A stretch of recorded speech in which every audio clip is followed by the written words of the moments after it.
Fala pessoal, beleza? Sejam muito bem-vindos ao canal de resenhas dos Perdidos no Tempo. E hoje é dia da gente seguir adiante na nossa jornada através de Weizen, um jogo de horror nórdico da Free League, publicado aqui no Brasil pela Retropunk, que a gente está destrinchando aqui capítulo a capítulo, tentando identificar os pontos mais importantes de cenário, de sistema, enfim, para dar aquela ideia geral de qual é a proposta, qual é a pegada do jogo para quem ainda não conhece, beleza? Se você está chegando agora, mas quer saber o que a gente já falou sobre o Weizen, se liga aqui na nossa playlist exclusiva que vai concentrar todos os nossos vídeos sobre esse tema. E no mais, se você quiser seguir na jornada junto com a gente, se inscreve aí no canal e ativa o sininho, porque toda semana tem vídeo novo.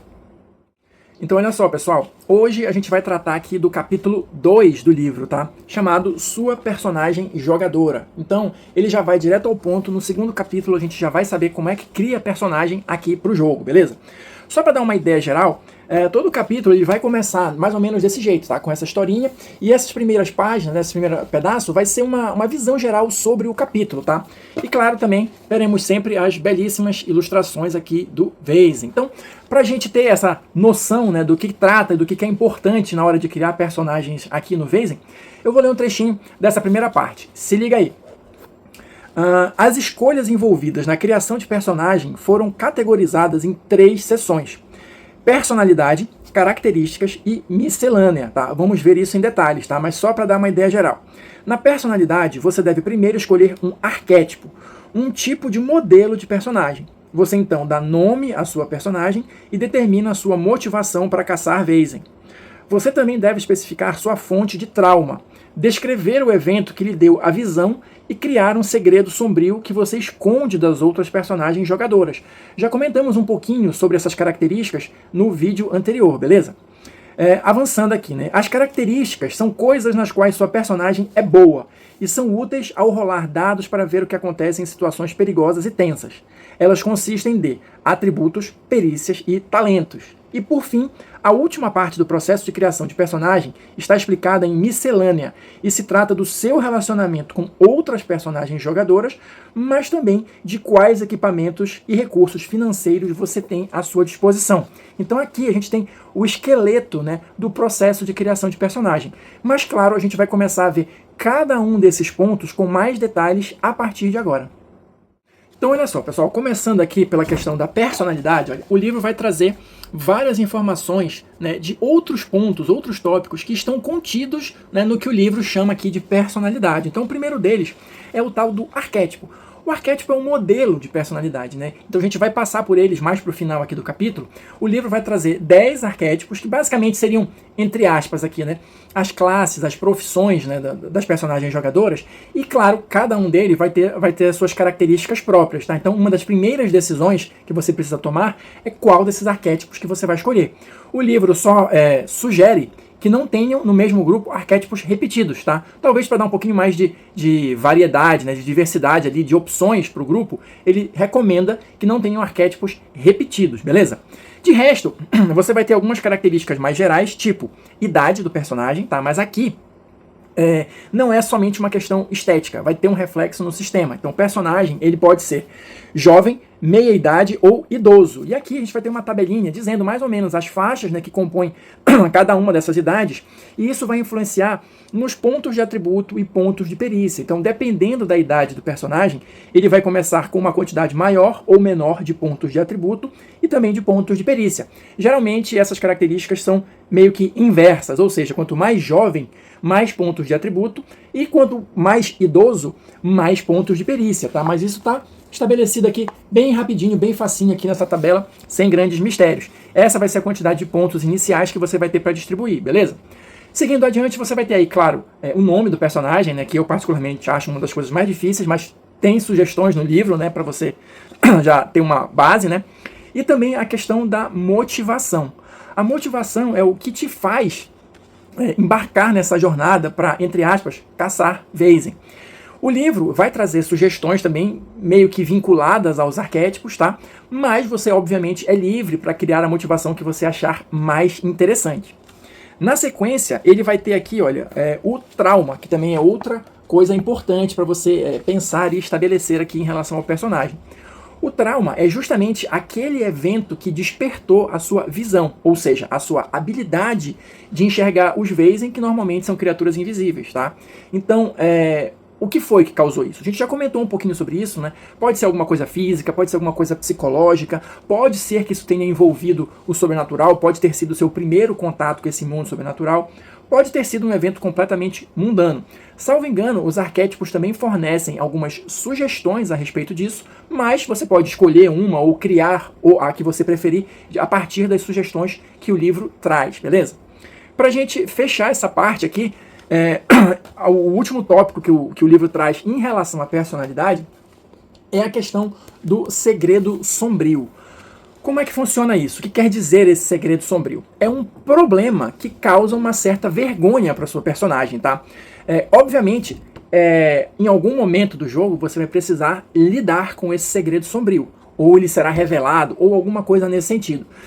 A ideia aqui é que o segredo sombrio ele pode ser resolvido e ele pode ser substituído por outro ao longo do jogo, tá? Ele pode, mas não necessariamente também, estar ligado ao trauma. Então, talvez o evento traumático que lhe despertou a visão também envolva algo do qual você tem vergonha, também envolva o seu segredo sombrio, tá? Então, aqui você vai ter os primeiros pontos que você deve pensar, né, e decidir na hora de criar uma personagem jogadora. Antes da gente avançar para o próximo ponto, que são as características, eu quero ler para vocês um trechinho aqui do livro que ele coloca aqui nesse quadro de papéis de gênero. Se liga aí. O século XIX da vida real era uma sociedade patriarcal na qual os homens tinham poder sobre as mulheres, enquanto as mulheres tinham restrições sobre o que poderiam fazer, dizer e quais empregos poderiam ter. Entretanto, este RPG não é sobre o século XIX real, e sim sobre a Escandinávia lendária. Falamos até sobre isso no primeiro vídeo, tá? Cabe ao seu grupo de jogo determinar como é a sua versão da Escandinávia e como vocês irão lidar com essa questão na sua mesa. Nós não vemos motivo para deixar as injustiças históricas limitarem as opções disponíveis para os jogadores, especialmente por haver muitos exemplos de mulheres poderosas na literatura histórica e nos contos de fada, beleza? Então, só para registrar aqui esse posicionamento que o livro coloca aqui a respeito dessa questão. Seguindo adiante aqui no processo de criação de personagem, a gente vai ter as características, tá? O livro ele vai ser bem direto ao ponto aqui em relação a esse tema, porque as características elas estão subdivididas, vamos chamar assim, em atributos, perícias e talentos, tá? Então, bem rapidinho. Atributos. O jogo tem 4 atributos, tá? Que são atributo físico, precisão, lógica e empatia. Esses são os nomes dos atributos, tá? Que basicamente vai ser força, a sua destreza ali, agilidade, uma coisa mais voltada para a inteligência e algo mais para o social. Basicamente é isso. Então você tem esses 4 atributos e a pontuação deles vai variar entre 2 e 5, né? Sendo o 5 o máximo que você pode ter em um atributo. Lembrando que essa quantidade aí vai ser transformada na quantidade de dados que você vai efetivamente jogar. Então, se você tem 2 de força, por exemplo, você vai jogar 2 dados de 6 lados, tá? Só para fechar aqui o entendimento. A próxima característica seriam as perícias. As perícias, existem 12 aqui no livro, tá? E cada perícia está ligada a um atributo. E a gente já viu isso em outros jogos, salvo engano, o Tales from the Loop é assim, o Forbidden Lands também é dessa maneira, né? Então a gente tem 12 perícias, cada uma ligada a um atributo, e a pontuação nelas vai variar entre 0 e 5. Ou seja, você não precisa ter todas as perícias, você não vai ter todas as perícias, e se por acaso você quiser utilizar alguma perícia, vamos dizer assim, que você não tenha, você vai jogar só o atributo que está vinculado a ela, tá? Então, só para dar uma ideia geral para vocês, quais são as perícias que existem aqui no cenário. Agilidade, aprendizado, combate corpo a corpo, combate à distância, força, furtividade, inspiração, investigação, manipulação, medicina, observação e vigilância. Claro, mais para frente no livro a gente vai ter uma descrição um pouquinho melhor delas. Aqui eu estou lendo só a lista para vocês, beleza? E para a gente fechar aqui a parte das características, o último ponto que está faltando são os talentos. Vou ler um trechinho aqui para vocês. Talentos são truques, características e habilidades que podem beneficiar você em diversas situações. Eles afetam as suas jogadas de dado ou lhe dão acesso a poderes ou recursos. Eles vão ser descritos também num capítulo posterior aqui do livro. Mas só para vocês entenderem como é que funciona essa parte de montar o personagem, cada arquétipo vai fornecer 3 opções de talento. você vai escolher uma delas. Claro, depois, conforme o personagem vai ganhando experiência e tudo mais, você pode ir comprando outros talentos. Mas inicialmente você vai ter uma lista, né, vinculada ao seu arquétipo, com 3 opções, das quais você vai escolher uma. E por fim, a gente vai ter aqui, né, a parte de miscelânea, que vai trazer diversos outros pontos que você tem que ter atenção na hora de criar a sua personagem jogadora. O primeiro ponto que o livro vai destacar aqui é a questão dos relacionamentos. O que o livro traz a respeito disso? Esses relacionamentos vai ser em relação do seu personagem em relação a outros personagens jogadoras, tá? Os outros membros, os outros integrantes ali do grupo. Também nos arquétipos existem algumas sugestões de relacionamento. Mas claro que isso é deixado totalmente a critério, né, de cada um decidir, escolher ou inventar. A única ressalva que o livro faz, as únicas, melhor dizendo, é o seguinte: qualquer tipo de relacionamento precisa ser aprovado pelos 2 jogadores. E aqui não entendam o relacionamento como algo necessariamente romântico, tá? Não tem nada a ver com isso. Pode ser, mas não é o que o livro está sugerindo aqui de cara. É tipo, eu confio nessa pessoa, eu não confio, ele me deve um favor, alguma coisa nesse estilo. Cada arquétipo vai trazer algumas sugestões. E o outro detalhe, a outra ressalva é o seguinte: esses relacionamentos, eles precisam ser interessantes porque eles vão interferir em alguma coisa narrativa ali do jogo, eles vão dar esse saborzinho a mais ali. Salvo engano, em outros jogos eles até tinham um desdobramento mecânico. Aqui, até o presente momento, não foi dito nada nesse respeito, mas vamos aguardar. Mas além disso, né, ou justamente por causa disso, eles precisam ser interessantes, eles vão adicionar ali algo na narrativa, mas não é para os personagens do grupo serem inimigos, né? Claro, afinal de contas eles vão viajar, vão precisar trabalhar juntos. Eu falei no primeiro vídeo ali sobre a questão dos princípios, né, da união entre os personagens, então não é para eles serem inimigos, é só para ter aquele tipo de relacionamento que traga algo interessante para o jogo. Avançando aqui, o segundo ponto que o livro vai trazer é a questão dos recursos, ou seja, quanto de dinheiro você tem disponível. Isso também está vinculado ali inicialmente à questão do arquétipo. Cada arquétipo vai ter uma faixa ali de recursos entre tanto e tanto, e você inicialmente começa com o menor, né? Então, por exemplo, se a sua faixa, se seu arquétipo ele traz uma faixa ali entre 1 e 3, você vai começar com 1. Você pode gastar alguns pontos para aumentar esse nível de recursos. E aqui, olha, no livro vai ter uma tabela para dizer mais ou menos para você o que significa, né, a sua pontuação de recursos, o que efetivamente ela vai representar ali no jogo, beleza? E claro, de acordo com os acontecimentos, você pode, até pelas questões narrativas, aumentar os seus recursos ou perder recursos ao longo do jogo. Seguindo adiante, a gente vai ter aqui também, olha, de uma maneira bem sucinta, bem direta, a questão de equipamentos e souvenirs, tá? A gente vai ter só um parágrafo aqui, onde ele vai falar basicamente até mais do souvenir do que do equipamento. O equipamento você pode ter aquelas coisas mais gerais ali, que você entender, né, interessante para o personagem, dentro, claro, né, do bom senso ali, né, do que faz sentido na história. E o souvenir é um item especial, que vai ter ali um desdobramento no sistema. É um item pessoal, é um item único, né? A gente também já viu essa mecânica em outros jogos da Free League, mas a ideia geral aqui por trás do souvenir é que, uma vez por sessão, você pode usar esse souvenir para curar o seu personagem de 2 condições. A gente vai falar o que são condições daqui a pouquinho ainda nesse vídeo, mas só guarda essa informação aí. Esse souvenir, ele vai servir para isso. Uma vez por sessão, você pode curar até 2 condições que o seu personagem tenha.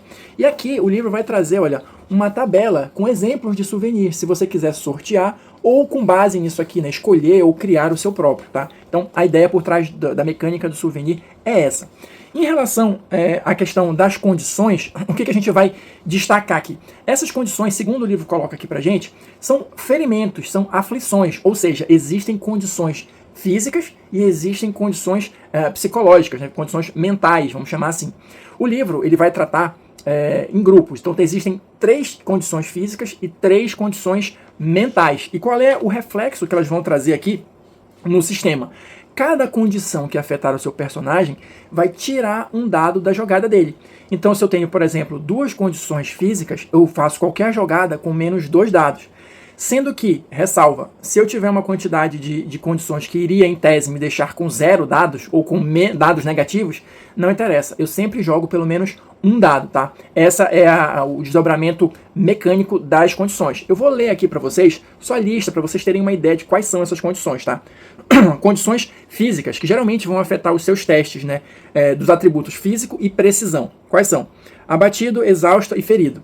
E condições mentais, que, via de regra, vão afetar os seus testes envolvendo os atributos lógica e empatia. Quais são as condições? Amedrontada, apática e furiosa. Um outro detalhe aqui em relação às condições. Se você conseguir acumular 3 condições. Quando você iria ganhar a 4ª, na verdade você chega no estado que o livro chama de arrasado. Ou seja, o seu personagem está morrendo, está aterrorizado, está fora de combate por algum motivo, está fora de ação por algum motivo, beleza? E claro, além dessa condição, você vai ter um ferimento crítico. Aí o seu personagem está próximo ali de ir para a terra do pé junto. Seguindo adiante, o livro vai abordar aqui também a questão da vantagem, tá? Como é que funciona essa mecânica? Bom, segundo o livro expõe pra gente, uma vez por história, né, uma vez por mistério, como o livro chama aqui, você pode colocar em cena essa sua vantagem. Ela vai funcionar mais ou menos como se fosse uma condição especial, algo que você vai determinar antes, que, quando você decidir utilizar, vai te dar um bônus de +2 num teste de perícia, que faça sentido, claro. Eu vou pegar uns exemplos aqui, olha, o livro coloca. Eu treinei com o meu florete dia e noite, eu recebi a bênção de um anjo, a conversa com o capitão Brungard resolveu nossas desavenças de uma vez por todas. Ou seja, uma condição que aí, é claro, é uma junção de uma questão mais narrativa com uma mecânica. Você vai criar essa condição que vai valer de novo só para essa história, só para esse mistério. E em algum momento, durante a resolução desse mistério, você pode colocar essa vantagem em cena, se fizer sentido. E aí você vai ganhar +2 num teste de perícia, como se aquela questão pela qual você treinou, aquela condição ali e tal, estivesse entrando em jogo naquele exato momento e somente ali. Usou, acabou. Numa próxima história, num próximo mistério, você pega outra vantagem. É assim que funciona, beleza? E pra gente fechar aqui os tópicos, né, relacionados à criação de personagem e passar uma vista nos arquétipos, né, o último ponto que o capítulo vai abordar é em relação ao XP, aos pontos de experiência. Como é que vai funcionar isso? No final de cada sessão, você vai ter ali uma série de perguntas que precisam ser respondidas. Cada pergunta que você responder com um sim, você ganha 1 ponto de XP, beleza? Então, só para vocês terem uma ideia. Você participou da sessão? Sim, ganha 1 XP. Então, todo mundo que estiver lá, pelo menos 1 ponto de XP vai ganhar, né? 2. Você confrontou algum Vezem? 3. Você identificou algum Vezem previamente desconhecido? 4. Você sofreu os efeitos do seu segredo sombrio? 5. Você correu risco para proteger outras pessoas? 6. Você aprendeu algo? O quê? 7. Você desenvolveu algo na sua base? E 8. Você realizou alguma ação extraordinária? Então perceba que você pode variar a cada sessão entre 1 ponto e 8 pontos. E de uma maneira geral, cada 5 pontos de experiência permitem que você compre algum avanço para o personagem. Então, linhas gerais, é mais ou menos assim que funciona. E finalmente, para a gente fechar aqui o conteúdo desse vídeo, vamos passar uma vista aqui nos 10 arquétipos que o livro vai trazer, tá? Começando aqui pela acadêmica. Então aqui, só para vocês terem uma ideia de como é que está organizado, a gente vai ter um pequeno texto que não vai falar sobre acadêmicos de uma maneira geral. Isso aqui já vai funcionar mais ou menos como um prelúdio, uma historinha que você pode até usar para desenvolver o personagem, tá? E aqui a gente vai ter, olha, todas aquelas características que eu comentei com exemplos, tá? Olha só, então a gente vai ter aqui sugestão de nome, de motivação, de trauma, de segredo sombrio e de relacionamentos. A única ressalva que o livro faz é o seguinte, essa parte que eu acabei de falar aqui são só sugestões, tá? Você não é obrigado a seguir o que está aqui. Só o detalhe é o seguinte, nessa parte aqui do quadro, tá? Aqui são os limites que este arquétipo vai ter. Então, nas características de atributo principal, a perícia principal, quais são os talentos, né, iniciais disponíveis, aquela faixa de recurso que eu comentei com vocês, e o equipamento, isso está fixo aqui, tá? Você tem pouca margem de manobra. O resto são só sugestões, você usa se quiser, beleza? Então vamos lá. Temos a acadêmica, né, que eu já mostrei, temos aqui o andarilho, tá? O que mais que a gente vai ter? A caçadora e o detetive particular, cada um com as mesmas informações aqui dispostas da mesma maneira. Temos também aqui escritora e médica, tá? Bem interessantes aqui. E as sugestões que eles dão, né, são bem legais também aqui, para os traumas, para os relacionamentos, etc. E temos aqui ocultista e oficial. Beleza? Então, acho que são essas, né? Não, tem mais aqui. Mais 2. Temos para finalizar aqui o pastor e o serviçal. Então esses são os arquétipos, né, disponíveis aqui no Vezem, os tipos de personagem que você pode pegar ali inicialmente e, claro, depois ir desenvolvendo, dando o seu toque pessoal em cada um deles para deixá-los do jeitinho que você gosta de jogar. Então é isso, pessoal. Vou ficando por aqui. Espero que vocês estejam curtindo aqui a nossa jornada por Vezem. Ainda tem muita coisa pela frente. Quem quiser seguir com a gente, se inscreve no canal, ativa o sininho. E quem assistiu o vídeo até agora, muito obrigado. Deixa aí o seu like, seu comentário e a gente se encontra na próxima resenha.